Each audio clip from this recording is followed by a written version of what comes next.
नित्य स्वामी दर्शन 7 ऑगस्ट श्री गणेशाय नमः. श्री गुरुदेव दत्त. आंबेजोगाईजवळ केज नावाचे एक गाव आहे. तेथे महारुद्रराव देशपांडे नावाचे खूप श्रीमंत गृहस्थ राहत होते. ह्या ऋग्वेदी ब्राह्मणाचा काहीही दोष नसताना त्यांची अफाट संपत्ती जप्त करण्याचा निजामाने आदेश दिला. एके दिवशी सर्व संपत्ती सरकार जमा झाली. देशपांडे हताश झाले.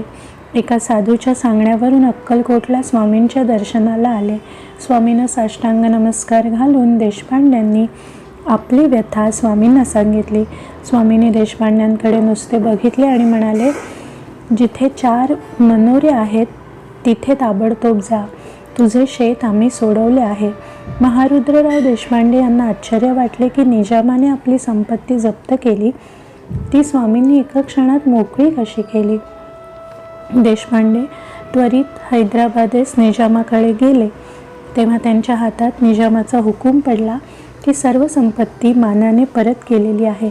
स्वामींची आपल्यावर खूप कृपा झाली आहे ह्याची प्रचिती देशपांडे यांना पुन्हा आली. त्यांच्या शेतात मोहरांनी गच्च भरलेले हंडे सापडले. तेव्हा ते त्वरित अक्कलकोटला गेले आणि त्यांनी स्वामींसमोर 10,000 रुपये ठेवले. त्यांची पूजा केली. तेव्हा स्वामी म्हणाले, आम्हास काय करायचे हे पैसे? तुझ्या घराजवळ जो उकिरडा आहे तेथे हे पैसे टाक.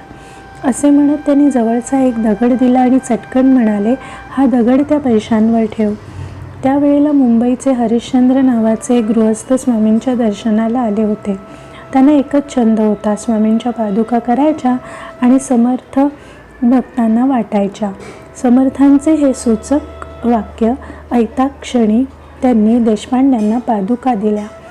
त्या पादुका मोठ्या प्रेमाने घेऊन ते आपल्या केज गावी परत गेले. समर्थांनी प्रसाद म्हणून परत केलेल्या 10,000 रुपयातून स्वामींचा मठ आपल्या घराजवळील उकिरड्यावर उभा केला आणि स्वामींच्या पादुकांची मठात स्थापना केली. देशपांडे आता मनाने मुक्त झाले होते. त्यांनी संन्यस्त आयुष्य जगायला सुरुवात केली होती. दरवर्षी ते अक्कलकोटला येऊन हजारो ब्राह्मणांना जेवण देत. ते निस्सीम समर्थ भक्त झाले होते. कुणीही स्वामींविषयी प्रेमाने बोलू लागले की त्यांच्या डोळ्यातून घळाघळा अश्रू वाहू लागत. ह्या केजकर देशपांडे यांचा अंत अक्कलकोटातच झाला. तेव्हा त्यांच्या इच्छेनुसार त्यांची समाधी समर्थांच्या समाधीजवळ बांधली गेली. एवढे हे गुरुशिष्य नाते दृढ झाले होते. श्री गुरुदेव दत्त. स्वामी विचार, भिवू नकोस, मी तुझ्या पाठीशी आहे. माझ्या प्राणप्रिय स्वामी भक्तांनो, भौतिक सुखात देहाने चुकून सुद्धा अडकू नका. कारण समर्थांच्या परमार्थाच्या आड जसा संसार येतो तशी ही संसारातली भौतिक सुखे येतात, हे कधी विसरू नका. पारमार्थिक आयुष्य जगायचे असेल तर प्रापंचिक विचार मनातून समूळ नष्ट करायला हवेत, तरच भगवंत विचार रुजेल.